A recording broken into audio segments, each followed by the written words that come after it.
Hey everybody, it's Chuck Dixon back again with What You Readin'. People ask me all the time, when you're not writing, what are you reading? And I guess they want to know from a point of view of a professional writer.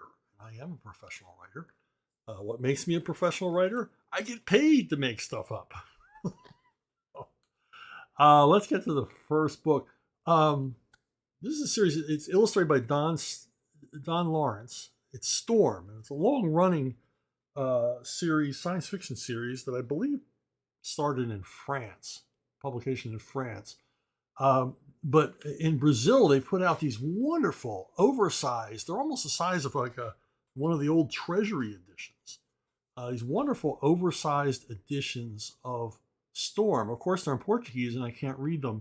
But the thing about Storm is I've read a few English language editions of Storm, and there's not a whole lot of story, or should I say there's too much story. It's 6 of one, half a dozen of the other. The Storm is every sci-fi trope you can imagine all thrown into one confusing basket. What I'm trying to say is these are great comics to look at. So it really doesn't matter that these editions are in a language I can't read, because they're not, the story's not that more engaging in English. But boy, is the art beautiful. If you're seeing this, you can see Don Lawrence is just a master at this brand of full color art that he did. I believe he used dyes, colored pencils. It's mixed media.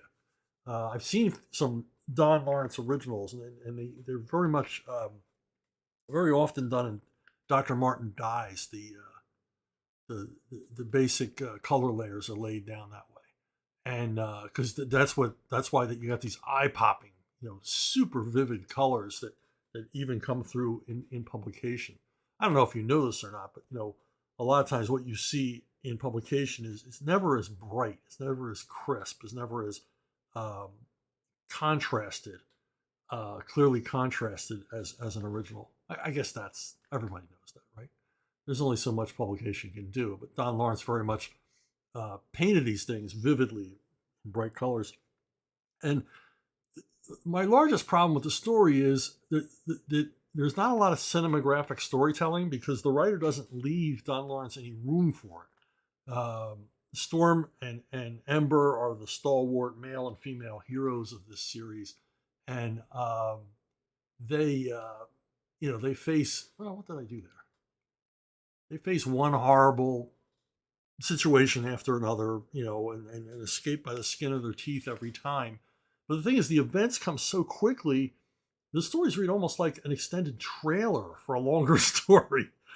It's like the story doesn't slow down long enough to let you absorb what's going on, which is my biggest complaint about this series. But like I said, it's just I bought all 4 volumes of this from the Brazilian publisher, because they're just so beautiful to look at. Like I said, the editions, these they call them integrals or integrals. These collections they're enormous. They're huge and just beautiful to look at, beautifully reproduced. I guess from original printer proofs from when the series ran as a series of French albums. But this is worthy just because of the art to get a regular English translation of these books. But they probably do what they do here in the United States and shrink it down to standard American comic book format and lose all the charm and sweep and scale and spectacle of this just absolutely beautifully presented series, even though the story's dumb. Now, another edition is not in a language that I read. This is a French collection of 2 monthly issues of Tex. And Tex stories every month are about 150 pages long in black and white. So this is like a 300-page story. And it's a good one. And it's by Corrado. I'm not even going to try. Oh, man, his last name, he's got a really long Italian last name. Mastranato. I'm not sure. Corrado. Look for the name Corrado. And he's an artist that just fantastic. This guy can draw anything. He's as well known for his science fiction and Western work in Italy as he is for his Disney animated work he's very good at drawing the Mickey, Donald, and Goofy type characters. And he's an artist that Sergio and Cariello and I very, very much admire. I have to confess that Sergio and I have a man crush on Corrado's artwork, and we seek it out whenever we can. In fact, this is what happened when there was like one book left at the comic shop that one of us discovered. These books are in black and white. Like I said, they're reproduced from the regular Tex Monthly, which is in black and white. And it's a really good story. And because it's a Western, I can understand what's going on, even though it's in French. And for the most part, the Tex and a buddy of his, whose name I have to guess is Devil Dick or Dick the Devil or Dick Devil. I don't. This bald guy with the mustache. Anyway, they get involved in the Kansas-Missouri border wars. And because Tex was sympathetic to the North, he sort of takes the side of Kansas, and Kansas, a Kansas militia that is going to bring justice to the slaveholders in Missouri. And Mauro Boselli wrote the story, and he's like the go-to guy now for Tex stories. And he writes really good stuff.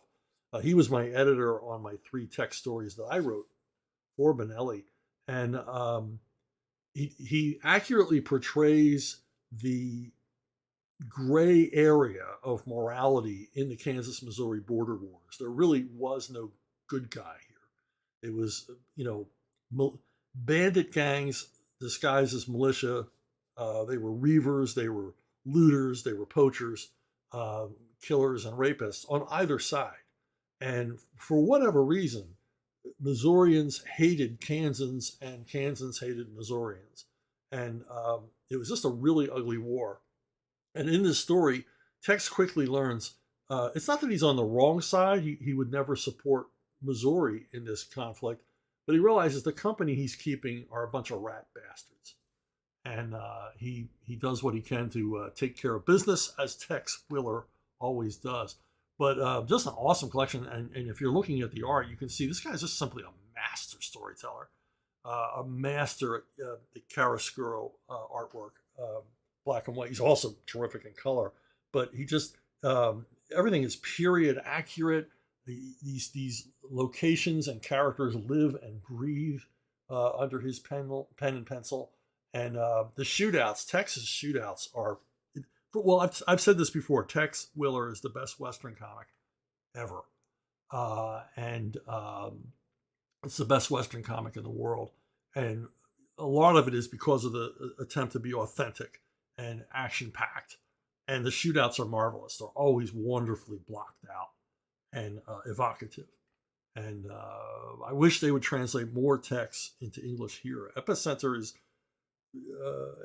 Comics here in the United States is putting out beautiful reprint editions of Tex. I just wish there was like one a month, because I just can't get me enough of Tex Willer. What a great comic. Now, next one up is The Ghost of Matacumba Key, written and drawn and directed by a young kid with a dream. You may have heard of him, Graham Nolan. And going into this, Graham's been doing a lot of self-publishing on his own, doing terrific work with the Nolanverse or the Monsterverse, whatever you want to call it. And this is the latest entry and possibly the most important entry in the series of books that he's done so far, because this one sort of ties everything together. If you've been following the Nolanverse, this is a must-have, because it ties the whole universe together, and not in a continuity heavy, Chris Claremont, Marv Wolfman kind of way, but in a very, very entertaining kind of way. But going into something like this, I've known Graham. He's, to say we're frequent collaborators is an understatement. And we've been partners on many, many projects, currently working on a new Joe Frankenstein together. And, when you get something, I'm sure my friends feel this way too. When you go to read something by a friend, you're like, it's weird because your friend wrote it and you know him. We don't personally know most of the people who write or draw or whatever, the entertainment that we consume. But no worries. I completely forgot Graham worked on it as utterly engaged in the story. And it's got everything you'd expect from a Graham Nolan story. It's got, fun, appealing characters. And it's got a sturdy plot. He kind of combines a procedural mystery. He's got Misty and Meathead are private investigators in Florida, and he kind of I think they're situated in Florida. Anyway, they go to Florida. They go to the Florida Keys to investigate this series of crimes and ghost sightings and disappearances and blah blah blah. And it sort of combines the haunted house or ghost genre with like a sturdy plot of a 1970s TV movie. And I mean that in the best possible way. There's a lot of attention here to keeping the plot clear and moving. Graham keeps the story moving, introduces lots of elements and engaging characters and subplots and all the rest of it. And it's what is going on with my images today? And like I say, Misty and Meathead are immediately relatable and likable and all the rest of it. And I dug it from beginning to end. He did an awesome job. If you know Graham's work, he's a tremendous storyteller, but he's a hell of a writer as well. And as I always say, the writer-artist in comics is the purest form of comics. And also, like I said, if you've been following, if you've read Chanu and his other titles in this series, Monster Island, you're going to want to get this one because it really brings everything together. Now, the story is complete. It's not like you're left hanging on any of the main story elements. But at the end of the story, we sort of see the Nolanverse in a new way. Everything's opened up for us, and you learn a lot more about what you've been enjoying if you've been buying these books. And if you haven't been buying these books, why not? This is good, solid entertainment from a hardworking guy. And anyway, that's it. My highest recommendation. I also recommend, what is going on with my images today? I also recommend you buy a book I wrote. Levon Scourge is the 12th book in the Levon Cade series, and it's doing very well. People seem to like it. People are buying it. I like that. I like to see that. You should try it out too. If you like hard-hitting action, fast-paced stories, hard-boiled crime, this is the one for you. This is, summer's coming. Levon books make great beach reads. They're sand resistant. I don't know if they are. Of course they're not. It's made out of paper. Anyway, that's it for me. I'll read some more and I'll tell you about it somewhere down the road.